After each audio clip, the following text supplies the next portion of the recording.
Asus announced the new Zenfone 5 series of devices earlier last month at MWC in Barcelona. They invited us for a special session to test out the new Zenfone 5 and 5Z smartphones. It's worth mentioning that these devices are still prototypes and the final devices will improve both in terms of hardware and software. This is Sandeep from Rev Atlas, and here's what we thought about the new Zenfone 5 devices. I'll probably start off by mentioning the distinguishing factor between the Zenfone 5 and 5Z. Unlike most brands that change the screen size or camera with different price points, Asus has adopted a single design for both. The 5 features a Snapdragon 636 chipset with up to 6GB of RAM, while the 5Z on the other hand comes with the new flagship from Qualcomm, the Snapdragon 845, and RAM variants go all the way up to 8GB. Other than that, the two phones are virtually identical inside and out. The most important new update is probably the most tangible one as well. Asus have clearly embraced the bezel-less trend, and the Zenfone 5 Duo clearly have one of the most impressive screen-to-body ratios on any smartphone currently, which Asus says measures in at 90%.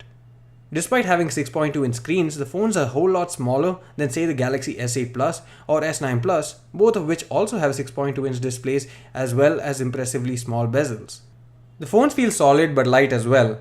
The aluminum frame is sandwiched by glass on both the sides, and the rear glass has a concentric pattern that Asus is known for.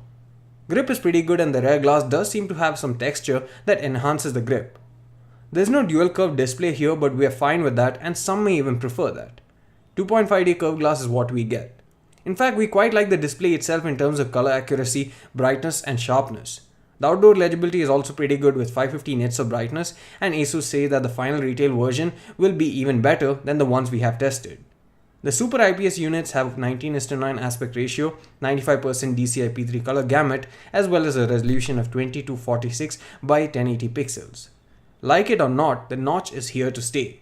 While we aren't fans of the notch per se, we also do understand how the notch is a design trade-off that currently we have to make do with, since it's impossible to hide all those sensors and cameras without having to sacrifice on features.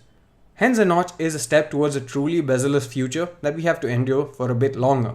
Luckily, Asus has made the notch as small as possible and also allows users to customize whether they want apps or games to wrap around the notch in true 19:9 ratio, or stick to 18:9 ratio, or even just go the conventional route with 16:9 aspect ratio. One of the most impressive things we found on the Zenfone 5 Duo was the impressive speaker setup. It packs in two 5-magnet speakers, one at the bottom and one is the earpiece itself.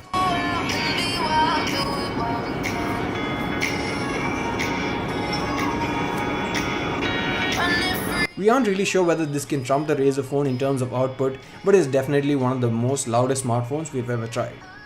The phones were running Android 8.0 Oreo at the time of shooting the video, however the software isn't in its final build, so we really don't want to comment on its performance yet, but it's definitely promising.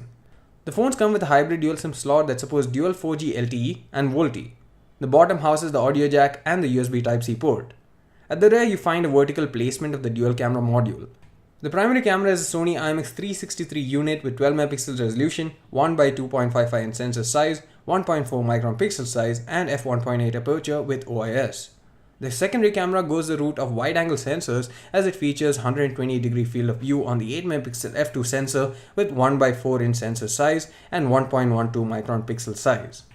The front-facing camera seems to be identical to the rear-facing wide-angle camera in terms of the specifications, but the field of view is actually a bit narrower. While it's still too early to state how the performance from the cameras are, being with prototype hardware and software, the results are still impressive.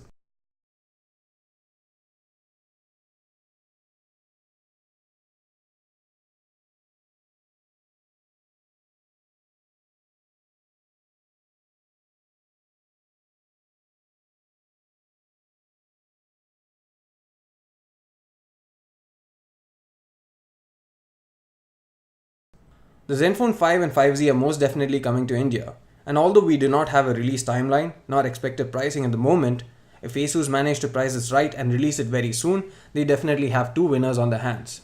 Thanks for watching this video, see you again in the next one.